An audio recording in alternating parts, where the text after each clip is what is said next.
What's going on, folks? Adam here with Free to Prowl. Obviously by the background you can tell we're not in the Midwest anymore. We're out here, high elevation, Colorado, chasing some trout. We're up here, Steamboat Lake, northern border of Colorado. It's one of their premier fisheries. They got browns, rainbows, cutthroat, and then they have the hybrid between the rainbows and the cutthroat called cutbows. So we're gonna try and get after one or many, I don't know. We'll see what the day has in store, but it's a beautiful day out here. It's the end of March. There's plenty of safe ice. It's 40 some degrees. It is a beautiful day. I'm actually sweating here, standing here, talking to you guys, but can't complain about this. We're all gonna learn along the way. I've always wanted to do this, but my new situation living out of the truck has definitely allowed me the opportunity to get out here at the end of March and just explore. So if you guys are new here, please hit that subscribe button. This is Free to Prowl. We like exploring freedom outdoors, public land, public access, hunting, fishing, truck camping, and anything along the way. So hit that subscribe button, come along on further adventures.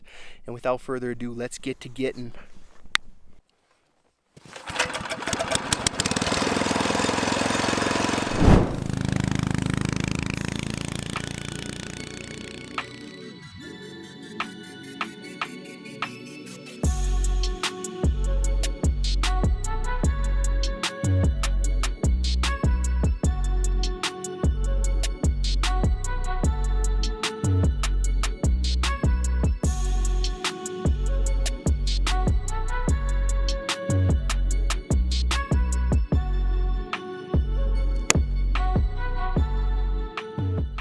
First off, taking that view.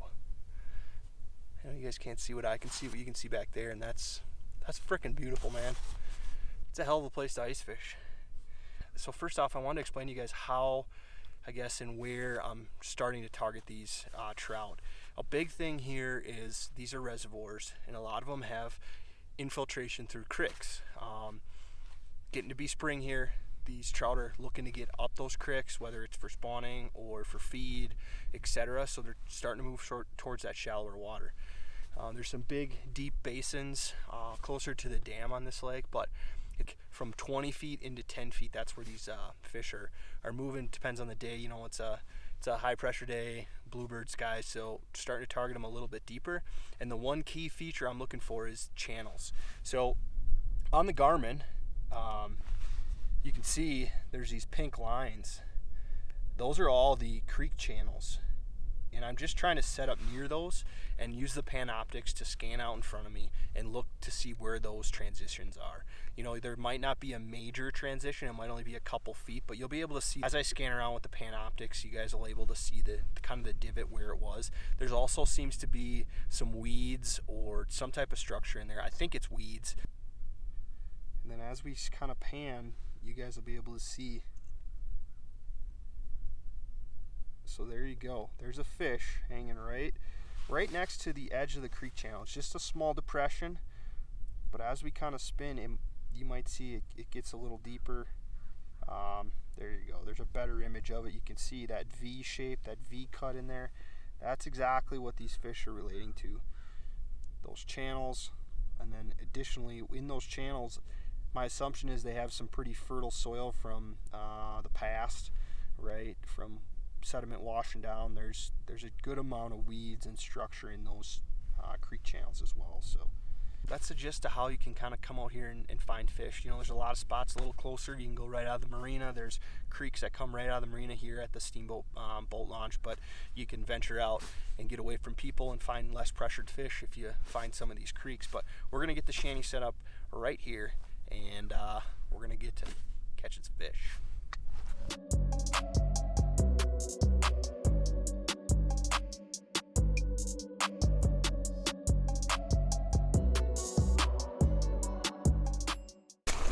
Can't even get set up here, and we got one on the jaw jacker already.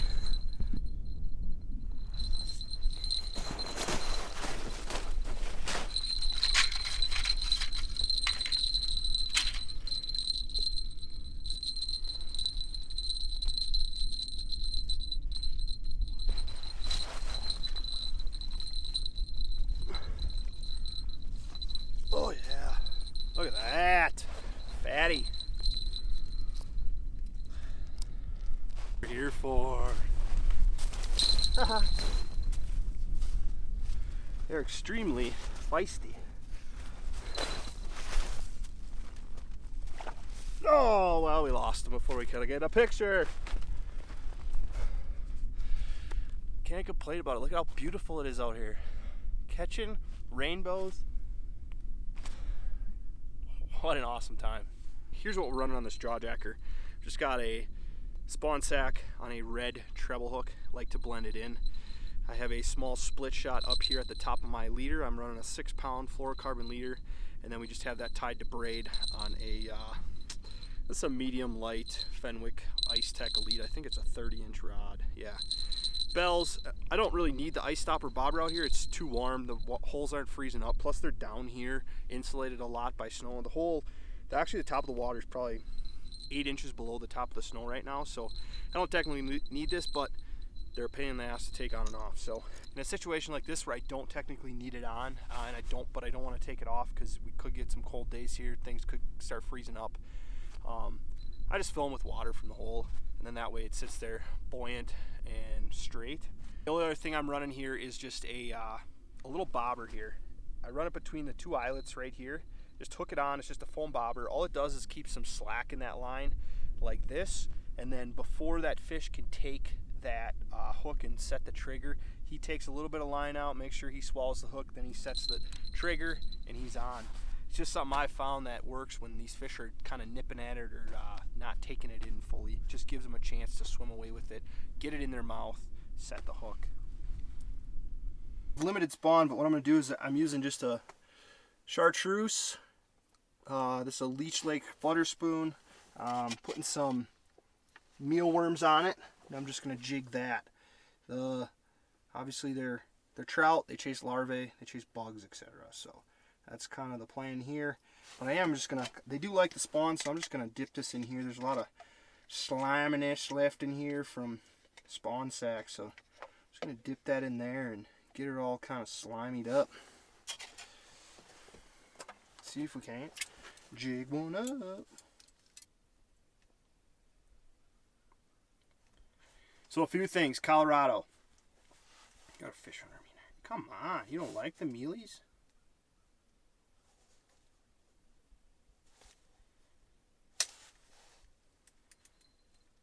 Oh god, that thing hit it while it's not even set.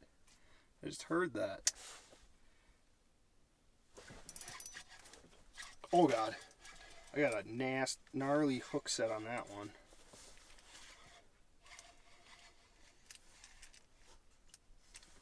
And one thing you got to be careful, this ice is pretty thick, so getting them through the hole can be a challenge.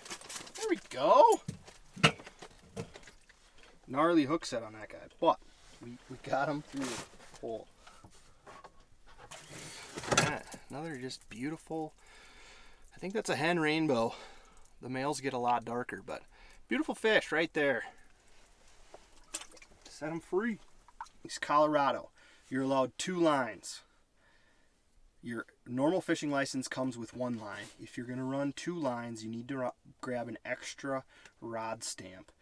It just goes on your license. It's not like technically a stamp you have to walk around with, but just make sure you have that. It's $10 extra, so if you come on here and you're like, oh yeah, I bought a fishing license, well, if you want to run an extra rod, make sure you grab an extra rod stamp. So yeah, you can run jawjackers. You just can only run 1 if you're jigging. As far as bait wise, you're really not going to find live bait out here, minnows, shiners, etc. At least I haven't or seen any. You know, you might find some mealworms. That's the one thing these places carry. We like to use waxies in you know, the Midwest, but these are actually mealworms. They're a little bit longer. So pick you up some of those, and then the other key bait is spawn, really. Spawn sacks. You know, you can get some artificial spawn type baits or similar looking baits. I know Fireball makes some.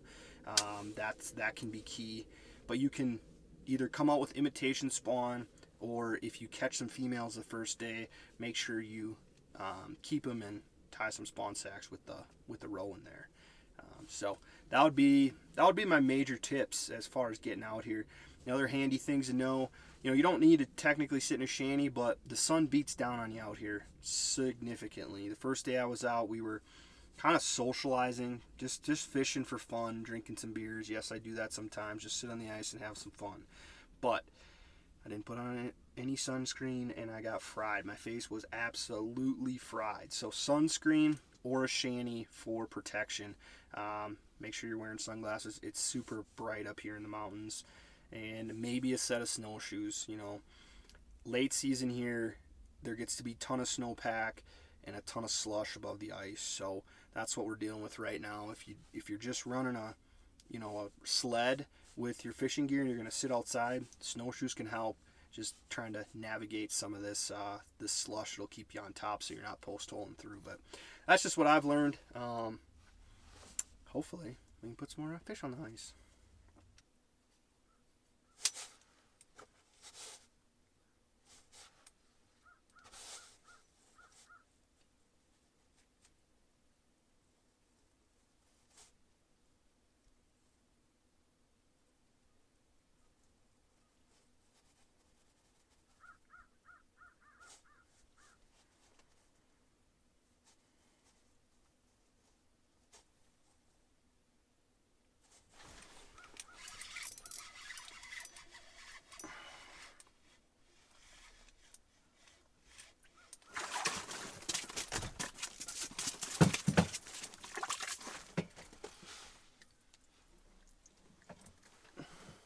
I'll take you.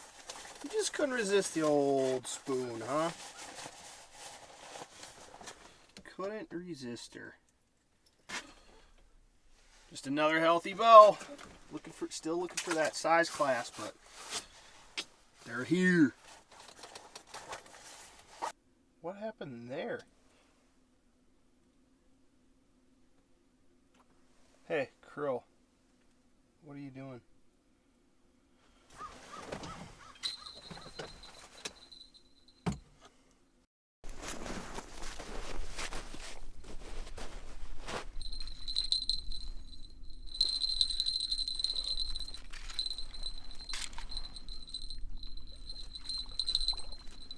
Look at that.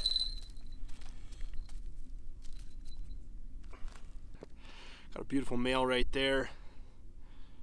Can get him back down the hole, but man, they are pretty fish.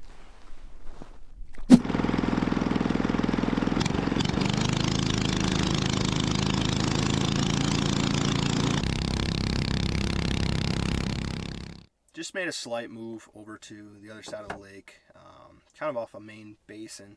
There's a good point that sticks out, so we're just going to see if we can't upsize our quarry here and maybe catch a bigger fish to end the day. That's kind of the plan. But overall, I mean, can't complain. It's been a great day so far.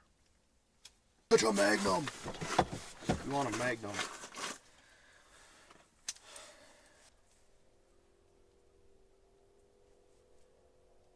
Come on.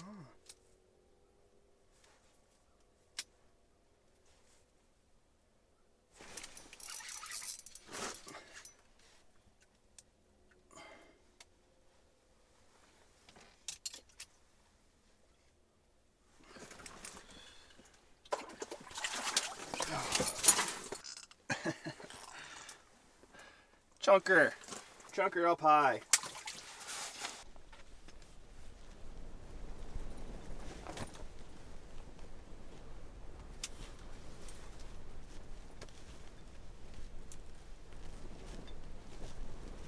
Come on.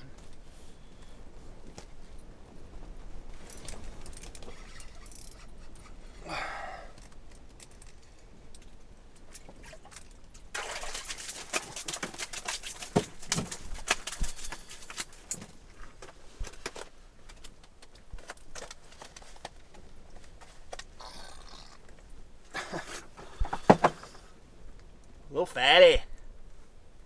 Still don't got no bigs on the ice, but I can't really complain. that's going to do it for another one here on Free to Prowl. Can't complain about those views. Snowy, rocky mountains here, northern border of Colorado, chasing trout.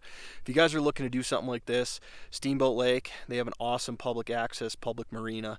It is $9 a day because it is a state park if you don't have a yearly pass, but it's a cheap investment.